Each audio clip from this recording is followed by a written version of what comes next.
आज हम चक्रवृद्धि ब्याज के सूत्र से चक्रवृद्धि ब्याज ज्ञात करना और मिश्र धन ज्ञात करना, इसके अलावा दर और समय ज्ञात करने की कोशिश करेंगे और देखते हैं कि उसे कैसे ज्ञात किया जा सकता है। पहला सवाल है हमारा, सलमा ने महिला समिति से 625 रुपये सिलाई मशीन खरीदने के लिए उधार लिए।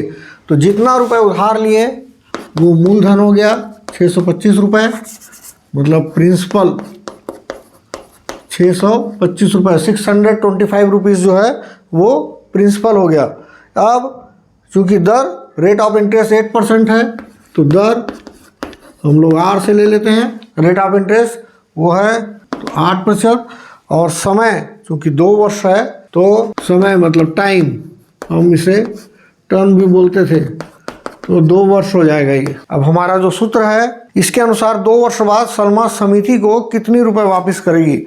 हम चाहें तो चक्रवृद्धि ब्याज के सूत्र से भी निकाल सकते हैं और मिश्र धन के सूत्र से भी निकाल सकते हैं। तो मैं इसे आपको चक्रवृद्धि ब्याज के सूत्र से निकाल के दिखाने की कोशिश करता हूँ।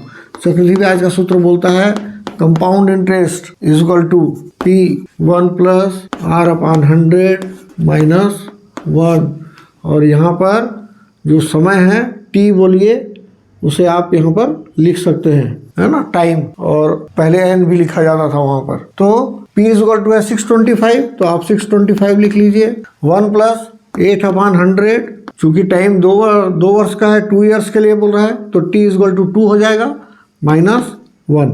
अब ये 625 1 प्लस, देखिए 2 तरीका है, या तो आप इसको सॉल्व कर लीजिए, अगर आप सॉल्व नहीं करना चाहते हैं तो इसको सीधा हम जो लघुत्तम निकाल के हल करने के तरीका होता है, और या फिर आप इसको जैसा मिश्र भिन्न के समय हमने किया था 100 एक कम 100 और 8 को जोड़ दिए थे, तो 8 को जोड़ दीजिए। ऐसा करेंगे तो 108/100 आ जाएगा। ये बिल्कुल सामान्य तरीका है जल्दी से हल करने का, और या फिर आप इसे हल भी कर सकते हैं। अभी भी जैसे हम इसे काटना चाहे तो काट लेंगे।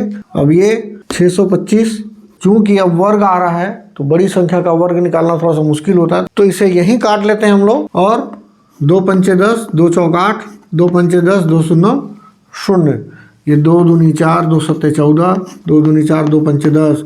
अब यहाँ पर 27 और 25 आ गया है, एक के नीचे एक, आपस में कटेंगे नहीं, तो इसको वैसे ही लिख लेते हैं। 625 27/25 की घात 2 ऋण 1, तो यहाँ 27/25 की घात 2 ऋण 1 बड़ा कोष्टक बंद है।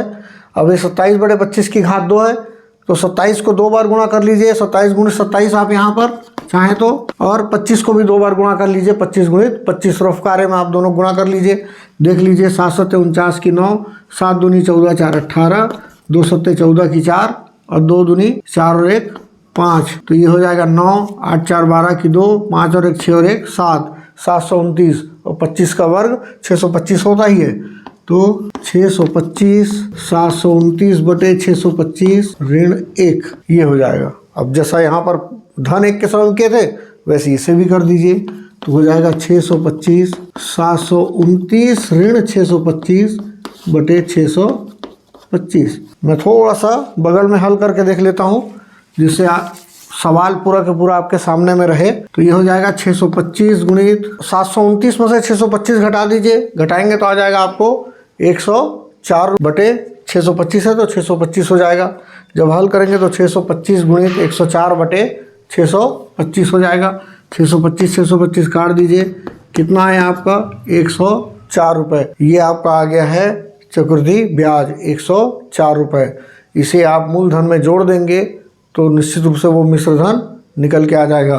तो हमारा मिश्र धन मतलब अमाउंट इज इक्वल टू हो जाएगा principal plus interest, compound interest. तो हमारा प्रिंसिपल है 625 रुपये और कंपाउंड इंटरेस्ट आया हमारा 104 रुपये, ये हो जाएगा 729 रुपये, मतलब 729 रुपीज़। ये आपका आ गया अमाउंट। आखिर में मतलब सलमा जो है 729 रुपये वापस करेगी। तो ये था चक्रवृद्धि ब्याज के सूत्र से मिश्र धन ज्ञात करना। कंपाउंड इंटरेस्ट के फार्मूले से आपको अमाउंट ज्ञात करना होता है, तो ये है कंपाउंड इंटरेस्ट का फार्मूला जिसमें आखिरी में -1 होता है। यही यदि अमाउंट का रहता तो a इक्वल टू आ जाता और ये -1 यहाँ से हट जाता। ये -1 वास्तव में प्रिंसिपल के लिए है, जो आपको अमाउंट में से प्रिंसिपल घटाना है। तो ये प्रिंसिपल यहाँ पर ओरिजिनल में ये प्रिंसिपल ही है, ये जो यहाँ पर बाहर आके P यहाँ पर आ गया है उसका। सवाल को अगर बड़े ध्यान से समझेंगे आगे जाके समीकरण वगैरह, तो आपको ये सूत्र बड़ी आसानी से समझ में आ जाएगा। तो हम अगला सवाल हम अमाउंट जो ज्ञात करेंगे वो अमाउंट के ही फार्मूले से ज्ञात करेंगे। उसके लिए हम कंपाउंड इंटरेस्ट का फार्मूला हम नहीं लगाएंगे, सीधा अमाउंट का फार्मूला लगाएंगे। साधारण ब्याज के सूत्र में सीधा अमाउंट का फार्मूला नहीं मिलता है, पहले आपको ब्याज ज्ञात करना पड़ता है फिर निकलता है, इसमें मिल जाएगा। एक सवाल ले लेते हैं हम लोग 8वीं का ही 13.3 का पहला सवाल। मूलधन है हमारे पास में, प्रिंसिपल है हमारे पास में 6000 रुपीज़, उसमें दर रेट ऑफ इंटरेस्ट बताता है 10%, तो आप यहाँ 10% लिख लीजिए। और समय बोल रहा है वो 3 ईयर्स, समय बोल रहा है 3 ईयर्स, तो हम यहाँ पर टाइम जो है वो 3 लिख लेते हैं। और सीधे सीधे हम मिश्र धन के हम अमाउंट के जो फार्मूला है सीधे सीधे हम उसी से निकालने की कोशिश करते हैं। अमाउंट का फार्मूला हो जाता है A = P 1 + R/100 to the power T। देखिए कुछ अंतर नहीं पड़ा, यहाँ CI था, यहाँ -1, कुछ ब्रैकेट से एक ठो हट गया आ गया था बीच में, बाकी कुछ नहीं है, बिल्कुल एक जैसा। ये अमाउंट का फार्मूला है, अमाउंट = इसी फार्मूले से रेट भी निकलता है, टाइम भी निकल सकता है और प्रिंसिपल भी निकलता है। यहाँ भी सेम जैसी पिछली स्थिति थी वैसे यहाँ भी है। 1 2 3 4 4 राशियाँ ऐसी है जो अज्ञात हैं, उनमें से 3 राशियाँ आपको पता रहेंगी, चौथी राशि आपको हमेशा ज्ञात करना रहेगा। तो ये ले लेते हैं 6000 1 + 10/100, समय है 3 ईयर्स, तो 6000 1 + 10/100 और 3 टाइम की जगह में 3 हो गया। तो हम इसे हल करना है, तो 6000 जैसा था यहाँ पर काट दीजिए 0 0। अब ये 1 + 1/10 हो गया, 1 धन 1/10, तो 10 1 कम 10, धन 1/10, 10 + 1/10, चूँकि 10 नीचे में है तो वैसे ही रह जाएगा, टू द पावर 3। 6000 10 + 1 मतलब 11, 11/10 × 3। दो तरीका है, या तो आप 11 को यहाँ पर 3 बार मल्टीप्लाई कर दीजिए और 10 को भी 3 बार मल्टीप्लाई कर दीजिए। चूँकि क्यूबिक है, हमारा घात का जो नियम कहता है, अगर घात 3 है तो 10 × 10 × 10, 11 की घात 3 तो 11 × 11 × 11। तो दो तरीका है, या तो आप इकट्ठा कर लीजिए या फिर अलग अलग कर लीजिए, जैसा भी आपको समझ में आता है। अगर आप इकट्ठा करना चाहते हैं तो 11 को आप 3 बार गुणा करेंगे तो आ जाएगा 1331, और 10 को 3 बार गुणा करेंगे तो 10 धाम 100, 100 धाम 1000 हो जाता है। ये इस तरीके से जैसा है, इकाई का शून्य इकाई के शून्य से कट जाएगा, दहाई का शून्य दहाई के शून्य से कटेगा, सैकड़ा का शून्य सैकड़ा के शून्य से कट जाएगा। हमारे पास बचता है 6 × 1331, 6 × 1331, मल्टीप्लाई कर दीजिए। 6 कम 6, 6 × 18 की 8, 6 × 18 और 1 19 की 9, और 6 कम 6 और 1 7, 7986 रुपये।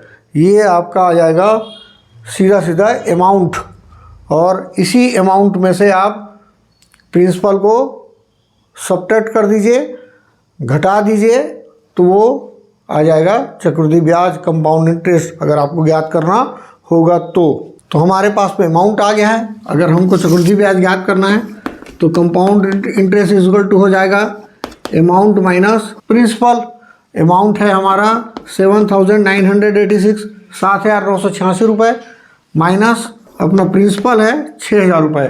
थोड़ा जगह की कमी के चलते मैं रुपए नहीं लिखा हूँ, आपको रुपए ज़रूर लिखना चाहिए अपनी कापी में, है ना। जांचने वाले को कोई मौका मत दीजिए कि यहाँ इसने ये नहीं लिखा है तो हम नंबर काट देंगे। तो अगर आपने उसकी इकाई नहीं लिखी है तो वो ज़रूर काट सकता है, तो आप उसे ज़रूर लिखिए। 1986 रुपये ये आ जाएगा आपका कंपाउंड इंटरेस्ट। और इस तरीके से आप मिश्र धन भी ज्ञात कर लिए और आपने चक्रवृद्धि ब्याज भी ज्ञात कर लिया है। तो ये फार्मूला है, बड़ी आसानी से ज्ञात करने का। वो फार्मूला थोड़ा सा वो तरीका थोड़ा सा कठिन होता था साधारण ब्याज वाला, ये थोड़ा जल्दी बनता है, आपको कैलकुलेशन करने में आसानी होती है, थोड़ा समय बच जाता है आपका। तो अगर चक्रवृद्धि ब्याज के सूत्र से बोला है तो ज़रूर इससे बनाइए, और इससे बनाएंगे तभी आपको वो पूरे नंबर देंगे। अगर आपने साधारण ब्याज के सूत्र से बना दिया है तो जांचने वाले की इच्छा पर भी निर्भर है कि वो आपको कैसे नंबर देता है। यदि नहीं कुछ बोला है तो वो दोनों स्थिति में नंबर पूरे देने की कोशिश करेगा, और देना भी चाहिए। अगले वीडियो में हम इसी मिश्र धन मूलधन का जो सूत्र है A बराबर P वाला, इसी से हम मूलधन भी ज्ञात करेंगे, दर भी ज्ञात करेंगे और समय भी ज्ञात करेंगे।